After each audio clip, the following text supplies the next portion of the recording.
আমাদের হসপিটালে হিজ্জা চলে আসে ঈদের বোনাস নেওয়ার জন্য। তো আমাদেরই এখন তো রিক্সারা বোনাস দেয়নি, তারা বোনাসের জন্য চলে আসছে। চলেন দেখে আসি।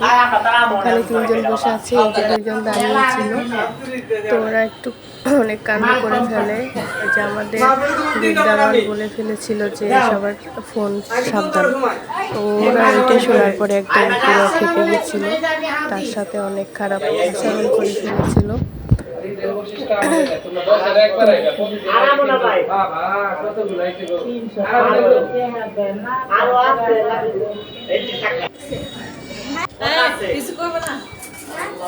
কিছু করবে না, জান জান।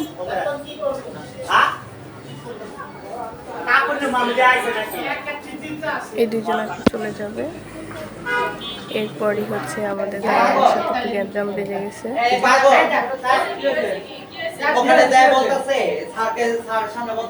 আমি ভিডিও করতেছিলাম বলে আমার দিকে করে তাকাইছিল, ভয় পেয়ে গেছিলাম। দেখেন